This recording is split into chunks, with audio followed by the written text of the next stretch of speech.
नमस्कार दोस्तों, स्वागत है आप सभी का मेरे YouTube चैनल लर्निंग क्लासेस में। भाई कैसे हो सभी लोग और उम्मीद ये भी है कि आप लोगों की पढ़ाई बहुत बिल्कुल नहीं कर रहे हो। ठीक है, कुछ नहीं कर रहे हो आप पढ़ाई वढ़ाई के नाम पे। ठीक है, तो पढ़ो, सही से पढ़ो, काम तभी बनेगा, ऐसे नहीं बनेगा। ठीक है, चलो भाई शुरू करते हैं। हमने ज्योग्राफी की सीरीज एक चालू कर रखी है, ज्योग्राफी में पढ़ा रहा हूँ और ज्योग्राफी में रिवर सिस्टम वाला पार्ट चल रहा है। रिवर सिस्टम में अभी तक मैं आपके लिए गंगा, ब्रह्मपुत्र और सिंधु रिवर सिस्टम को कंप्लीट कर चुका हूँ। जितने भी साथी, जितने भी दोस्त आज पहली बार वीडियोस को देख रहे हैं, शुरू से देखो, ज्योग्राफी आपको समझ में आएगी शुरू से और आपके कॉन्सेप्ट भी क्लियर होंगे। हिस्ट्री की वीडियो डाल रखी है, करंट अफेयर्स भी मैं डेली अपलोड करता हूँ, तो चैनल सब्सक्राइब कर लो, सारी वीडियोस आपको मिलती रहेंगी। शुरुआत करते हैं आज के पार्ट की, जिसमें हम पढ़ेंगे पश्चिम भारत की नदियों के बारे में। ठीक है, तो इस पार्ट को देखोगे किस तरीके से समझना है, हमें बहुत इजीली वे में समझेंगे इस पार्ट को। तो हमारी हेडिंग क्या रहेगी? पश्चिम भारत की नदियां। पश्चिम भारत की नदियां, रिवर्स ऑफ वेस्टर्न इंडिया, या इनको हम क्या बोल सकते हैं? अरब सागर में गिरने वाली नदियां भी इनको बोल सकते हैं। तो ये हमारी हेडिंग का पार्ट रहेगा दोस्तों, कि हमें पढ़ना क्या है वो जानना बहुत जरूरी होता है। अब देखो, इस पढ़ाई के सिलसिले में कि मैं सबसे पहले मैप के थ्रू इन नदियों के बारे में आपको क्लियर कराऊंगा कि कौन कौन सी नदियां कहां कहां पर हैं। फिर हम इनके बारे में डिटेल्स भी जानेंगे, नदियों के बारे में कि क्या नदी की खास बात होती है, कौन सी नदी की खास बात होती है। तो देखोगे मैंने नदियों के बारे में पहले काफी कुछ बता रखा है आपके लिए। जो भी दोस्त आज पहली बार जुड़े हैं, प्लीज वो शुरू से देखो वीडियोस को, काफी कुछ समझ में आएगा आपको वहां से। तो देखो, ये वाला जो पार्ट है हमारा दोस्तों, ये हमारा पश्चिम भारत वाला पार्ट है। ठीक है, उसी पार्ट को हमने बनाया जिससे हमें काम है, इतना ही हम पढ़ेंगे, आपके लिए भी आसानी होगी इसमें। तो देखो, इस पार्ट के अंदर सबसे पहले हम जान लेते हैं कि ये वाला जो क्षेत्र है दोस्तों, ये वाला क्षेत्र, इस वाले क्षेत्र को बोलते हैं हम खंभात की खाड़ी। खंभात की खाड़ी, ओके। और ये वाला जो क्षेत्र है दोस्तों, इसको बोलते हैं, मतलब ये वाला पूरा जो क्षेत्र है इस वाले को, इसको बोलते हैं हम कच्छ की खाड़ी। कच्छ की खाड़ी।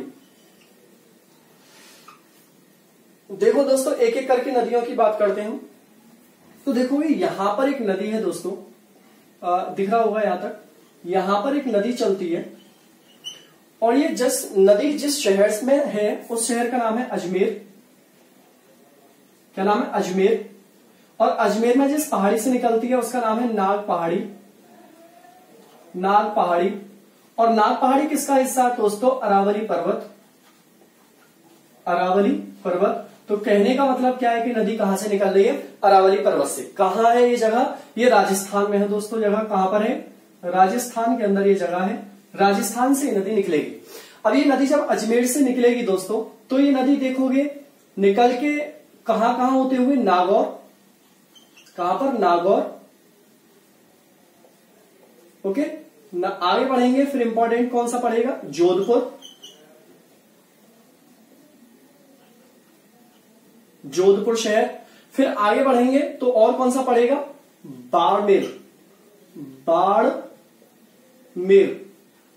शहर से होते हुए ये आके कहां पर? ये कच्छ की खाड़ी में आके विलुप्त हो जाती है नदी। इस नदी का पानी सागर तक नहीं जा रहा दोस्तों। ये नदी सागर के पानी को टच नहीं कर रही, सी के पानी से ये टच नहीं करेगी दोस्तों। इस नदी का नाम है लूनी नदी। कौन सी है? लूनी नदी। इस नदी को बोलते हैं, क्या नाम है दोस्तों? लूनी नदी। इस नदी की टोटल लंबाई कितनी है दोस्तों? 495। कितनी है? 495, जिसमें से राजस्थान के अंदर ही इसकी लंबाई कितनी है? 330 किलोमीटर। ये राजस्थान में बहती है, ये याद भी नहीं करोगे तब भी चल जाएगा। अब देखो, ये नदी जब यहां से चलती है दोस्तों, तो इस नदी के देखोगे, ये अजमेर से चली, अजमेर शहर भी यहीं भी है, नागौर से चली, नागौर से चल के जोधपुर तक आई और फिर बाड़मेर तक आई। जहां तक आने में, बाड़मेर तक जब आती है नदी, इस नदी का पानी इस बीच में कैसा होता है? मीठा होता है। कैसा इस नदी का पानी? मीठा। लेकिन जब ये बाड़मेर से आगे चलेगी, गुजरात में और राजस्थान में बाड़मेर से आगे चलेगी, तब इस नदी का पानी कैसा हो जाता है? खारा हो जाता है। और इस नदी को लवणीय नदी भी कहा जाता है। कौन सी नदी? लवणीय नदी भी इसको कहा जाता है, सेलिन रिवर भी इसको कहा जाता है, सेलिन वाटर हो जाता है। तो याद रखना, लवणीय नदी किस नदी को कहा जाता है दोस्तों? लूनी नदी को कहा जाता है। एक तो ये पॉइंट। दूसरा इंपॉर्टेंट पॉइंट याद रखना कि इस नदी का पानी सागर तक नहीं जा रहा है, और ऐसी कोई भी नदी दोस्तों जिसका पानी सागर के पानी को टच ना करे, ऐसी नदियों को अंतर स्थलीय नदी कहा जाता है। कौन सी नदी कहा जाता है? अंतर स्थलीय नदी कहा जाता है। लिख लो भाई, अंतर स्थलीय नदी। लिखोगे क्या इसकी हेडिंग में? ऐसी नदियां जिनका जो चलते चलते रास्ते में विलुप्त हो जाती हैं और इनका पानी सागर के पानी तक नहीं पहुंचता है, तो इन नदियों को अंतरस्थलीय नदी कहा जाता है। और भारत में इसकी एग्जाम्पल लिखोगे, लूनी नदी और घग्गर नदी। ये घग्गर नदी कहां पर है? ये भी राजस्थान में हनुमानगढ़ी से निकलती है और चलते चलते विलुप्त हो जाती है। तो भारत में इसके दो एग्जाम्पल मैंने आपको बताए, लूनी नदी और घग्गर नदी, इसके दो एग्जाम्पल है। तो मेरे ख्याल से लूनी नदी के बारे में आपको समझ में आ गया होगा। लवणीय नदी भी इसको कहते हैं, इसकी लंबाई कितनी है, कौन कौन से शहर है इसके इंपॉर्टेंट, और ये कच्छ की खाड़ी में आके विलुप्त हो जाती है। आगे बढ़े दोस्तों इससे, तो देखो ये राजस्थान से ही एक और नदी हम निकालेंगे, और राजस्थान में जिस जगह से निकलेगी उस जगह का नाम होगा धेबार झील। कहां से निकलती है? धेबार झील से ये नदी चलेगी दोस्तों। कहां पर? राजस्थान में। देखो ये नदी धेबार झील से जब चलेगी दोस्तों, तो ये नदी आके खंबात की खाड़ी में आके गिरेगी। कहां पर गिरेगी? खंबात की खाड़ी। देखो इंपॉर्टेंट है कहां पर गिरती है, खंबात की खाड़ी में, अरब सागर में, ठीक है। खंबात की खाड़ी में आकर ये नदी गिरती है। इस नदी की कुल लंबाई 371 किलोमीटर है। कितनी है भाई? 371 किलोमीटर, ठीक है दोस्तों। कितनी है? 371 किलोमीटर की कुल लंबाई है, जिसमें से 323 किलोमीटर की लंबाई कहां पर है? गुजरात में है। गुजरात में ये नदी दो इंपॉर्टेंट शहर हैं उनमें बहेगी। एक तो है दोस्तों यहां पर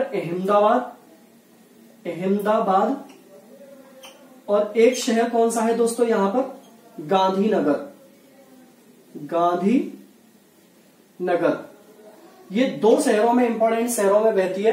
कौन कौन से में? गांधीनगर और अहमदाबाद में ये नदी बहती है। देखो ये इस नदी का नाम है दोस्तों साबरमती नदी। कौन सी है ये? साबरमती नदी इस नदी का नाम है।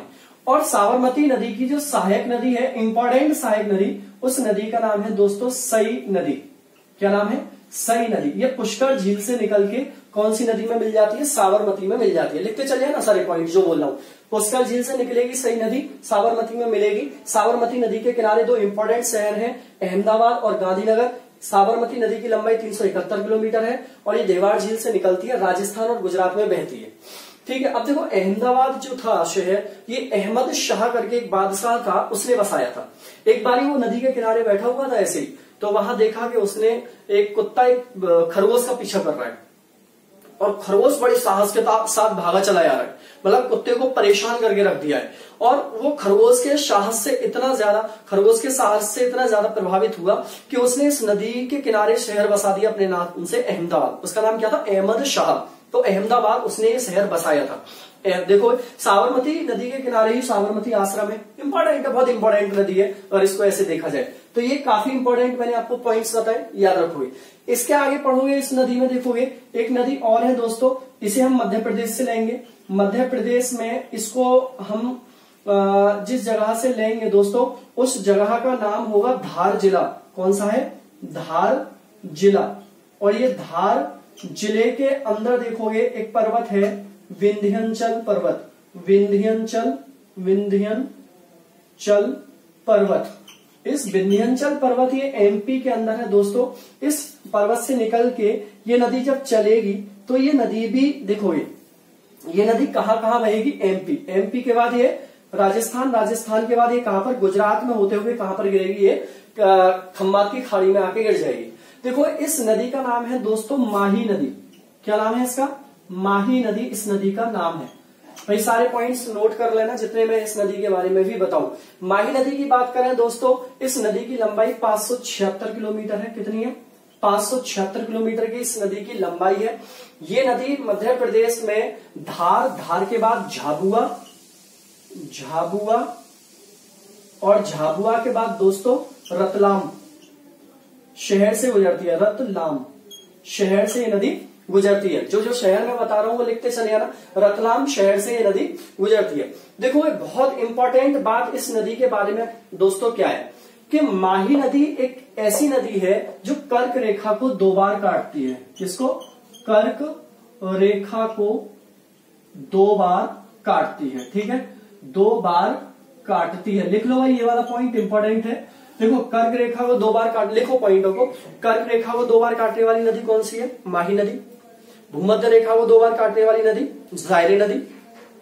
और मकर रेखा को 2 बार काटने वाली नदी लिम्पोपो। कौन सी है? लिम्पोपो। ऐसे करके आसानी से बना सकते हो कि एक पृथ्वी का ऐसे फिगर, ये कर्क रेखा, ये भूमध्य रेखा, ये मकर रेखा, ये आपकी माही नदी, ये आपकी जायरे नदी, और ये आपकी कौन सी नदी हो जाएगी दोस्तों?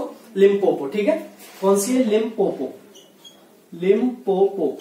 ठीक है, ये कौन सी है? जायरे, और ये कौन सी है? आपकी माही नदी। तो देखो 2-2 बार काटने वाली नदी कौन सी है? बहुत इंपॉर्टेंट है, कई बार पेपर में आ चुका है। ठीक है, इससे आगे बढ़े दोस्तों तो देखो ये एमपी के अंदर एक जगह होती है जिसे बोलते हैं हम अमरकंटक। कौन सी है? अमरकंटक। और इस अमरकंटक से एक नदी बहेगी। ये देखोगे एमपी से होती हुई महाराष्ट्र के रास्ते होती हुई गुजरात में आके खंबात की खाड़ी में गिरेगी। दोस्तों इस नदी का नाम है नर्मदा नदी। कौन सी है ये? नर्मदा नदी। ये नदी शायद इंडिया में 3रे या 4थे नंबर की सबसे लंबी नदी है नर्मदा नदी। इसकी लंबाई दोस्तों 1312 किलोमीटर की है। कितनी है? 1312 किलोमीटर की। शायद 5वें नंबर पे आती है गंगा, यमुना, गोदावरी और कृष्णा के बाद इसका शायद नाम होगा मेरे ख्याल से। हाँ, 1312 किलोमीटर की नदी है।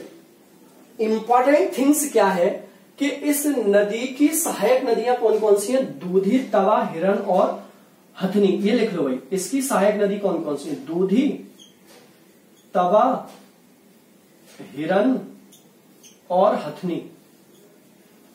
ठीक है, ये इसकी सहायक नदियां हैं। ठीक है, ये नदी के किनारे पड़ने वाले शहर कौन से हैं? देखो अमरकंटक से निकली, इसके बाद कौन सा पड़ेगा? जबलपुर। जबलपुर, जबलपुर के बाद इस पर कौन सा शहर पड़ेगा? होशंगाबाद।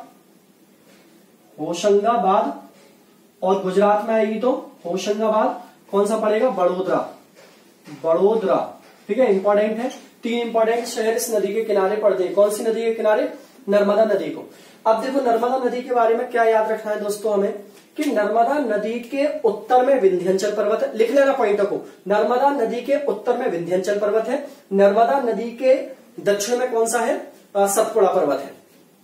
ये नर्मदा नदी सतपुड़ा पर्वत की भ्रंश घाटी से होकर बहती है। नर्मदा नदी सतपुड़ा पर्वत की भ्रंश घाटी से होकर बहती है। भ्रंश का मतलब क्या है? जैसे मान लो ये बोर्ड है, ये मान लो एक चट्टान है, और इस चट्टान में किसी तरीके से कोई दरार पड़ जाए तो दरार होगी तो क्या होगा? जगह बनेगी, और वो तो बहुत बड़े बड़े होते हैं तो काफी बड़ी इसमें जगह बनती है। तो उसी से होकर पानी इसका बह रहा है। तो पूछा जाता है कि बताइए सतपुड़ा की भ्रंश घाटी से होकर बहने वाली नदी कौन सी है? तो आंसर दोगे इसका नर्मदा। एक तो ये पॉइंट याद रखना है। दूसरा पॉइंट ये याद रखना है कि नर्मदा नदी जब गिरती है तो दोस्तों ये डेल्टा नहीं बनाती है। याद रखना, ये डेल्टा नहीं बनाती है। ये डेल्टा इसलिए नहीं बनाती है क्योंकि ये पथरीले एरिया से बह रही है। ये पथरीले एरिया से बह रही है, और ये अपने साथ कुछ गाद या अपने साथ कोई सेडिमेंट्स इकट्ठे करके नहीं लाती है जिनको अपने मुहाने पर इकट्ठा कर सके। इसलिए डेल्टा का निर्माण ना करके ये एस्चुरी का निर्माण करती है। किसका? एस्चुरी। ठीक है, क्या बनाती है दोस्तों ये नदी? एस्चुरी का निर्माण करती है। ये याद रखना है आपको कि नर्मदा नदी एस्चुरी का निर्माण करती है, डेल्टा का नहीं निर्माण करती। और एक लास्ट पॉइंट ये याद रखना है नर्मदा के बारे में कि नर्मदा नदी को मध्य प्रदेश और गुजरात की जीवन रेखा कहते हैं। लिख लो भाई, ये पॉइंट बहुत इंपॉर्टेंट है कि नर्मदा नदी को मध्य प्रदेश और गुजरात की जीवन रेखा कहते हैं। नर्मदा नदी को मध्य प्रदेश और गुजरात की जीवन रेखा कहते हैं, और इस पर सरदार सरोवर बांध बना हुआ है। काफी कुछ है अलग अलग बताने के लिए। बांध अलग पढ़ाएंगे, जलप्रपात अलग पढ़ाएंगे, इस पे और भी शहर होंगे तो वो अलग पढ़ाएंगे। सारे मैटर्स में अलग अलग और पढ़ाऊंगा अलग अलग वीडियोस में। ठीक है, तो यहां तक समझ में आ रहा होगा। आगे बढ़ूं थोड़ा सा, एक लास्ट नदी की और बात करेंगे दोस्तों हम। ठीक है, और वो नदी देखोगे वो भी मध्य प्रदेश से ही निकलेगी दोस्तों। देखो ये एमपी से ही निकलेगी। एमपी के अंदर एक जिला है बैतूल जिला। कौन सा है दोस्तों? बैतूल जिला। और बैतूल जिला के में एक शहर है जिसका नाम है मुल्ताई शहर। कौन सा है? मुल्ताई शहर। ये बैतूल जिले के मुल्ताई शहर से नदी चलेगी, और ये नदी चल के एमपी महाराष्ट्र होते हुए गुजरात में खंबात की खाड़ी में आकर ये दोस्तों गिर जाएगी नदी। ठीक है। इस नदी का नाम क्या है दोस्तों? ताप्ती नदी। क्या नाम है? ताप्ती नदी इस नदी का नाम है। ठीक है। इस नदी की अगर लंबाई की बात करोगे तो 740 किलोमीटर की ये नदी लंबी है। ताप्ती नदी कितनी लंबी है? 740 किलोमीटर लंबी है। इस नदी की एक सहायक नदी है और इस नदी की सहायक नदी का नाम है पूर्णा नदी। कौन सी है? पूर्णा नदी इस नदी की सहायक नदी है। किसकी? ताप्ती नदी की। पूर्णा नदी सहायक नदी है। ताप्ती नदी को सूर्यपुत्री नदी कहा गया है। प्राचीन भारत में लोग इसको सूर्यपुत्री नदी के नाम से जानते थे। ताप्ती नदी को तापी नदी भी कहते हैं। तापी या ताप्ती नदी भी इसको बोलते हैं। सूर्यपुत्री इसी नदी को कहा जाता है। ये इंपॉर्टेंट रहेगा। और एक इंपॉर्टेंट ये रहेगा कि ताप्ती नदी भी सतपुड़ा की भ्रंश घाटी से होकर बहती है। लिख लो इस पॉइंट को, ताप्ती नदी भी सतपुड़ा की भ्रंश घाटी से होकर बहती है। तो मतलब दो नदियां हैं दोस्तों जो सतपुड़ा की भ्रंश घाटी से होकर बहती हैं, एक तो नर्मदा और एक ताप्ती नदी।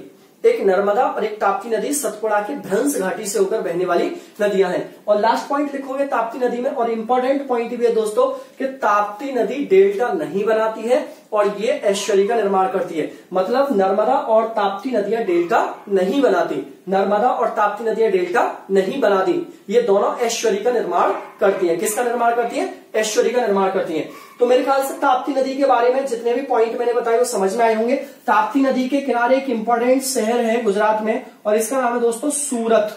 कौन सा है? सूरत। तो ये लिख लोगे कि सूरत ये शहर है वो किस नदी के किनारे पड़ता है? ताप्ती नदी के किनारे पड़ता है। मुझे लग रहा है यहां तक आपको समझ में आ गया होगा। अब देखो इन नदियों को हमने कौन सी बोला था? अरब सागर में गिरने वाली नदियां। तो देखो ये इनकी एक ट्रिक है वो याद कर लोगे और ट्रिक का नाम है लोक सभा में नहीं टिकेगा। ठीक है, टिकट है, सॉरी ये इनकी ट्रिक है। देखो लोक का मतलब है यहाँ पर लूनी नदी। वैसे लूनी नदी तो लुप्त हो जाती है, बस ये ट्रिक की वजह से पूरा बना लिया है। लूनी नदी को इसमें हम काउंट नहीं कर सकते। साबरमती, सभा का मतलब है साबरमती, मां का मतलब है माही, नहीं का मतलब है नर्मदा और दोस्तों टा का मतलब है यहाँ पर ताप्ती। कौन सी नदी है? ताप्ती। तो एक ट्रिक रहेगी आपके लिए, मेरे ख्याल से ट्रिक से आपको बहुत आसानी से नदियां याद हो जाएंगी। इसका एक स्क्रीनशॉट ले लोगे सभी दोस्त जितना कुछ लिखा हुआ है, और मुझे लग रहा है बहुत आसानी से आपको समझ में आया होगा कि कौन सी नदी कैसे बह रही है, कहां कहां होके बह रही है। देखो एक बार मैं रिपीट करता हूं कि लूनी नदी राजस्थान और गुजरात में बह रही है, साबरमती राजस्थान और गुजरात में बह रही है, माही नदी राजस्थान मध्य प्रदेश गुजरात में बह रही है, और नर्मदा नदी मध्य प्रदेश महाराष्ट्र और गुजरात में, और ताप्ती नदी मध्य प्रदेश महाराष्ट्र और गुजरात में रहने वाली नदी है। तो मेरे ख्याल से इतना कुछ समझ में आ गया होगा आपको। तो जितने भी दोस्त देख रहे हैं वीडियो को शेयर करो, चैनल को सब्सक्राइब करो, ज्यादा से ज्यादा भाई सब्सक्राइब करा करो, चैनल को लाइक करो सभी के सभी दोस्त, और बताओ कैसी लगी आपको ये वीडियो ज्योग्राफी की। ठीक है, चलो मिलते हैं अगली वीडियोस में। आपसे लेता हूं मैं अलविदा, tata bye bye and take care.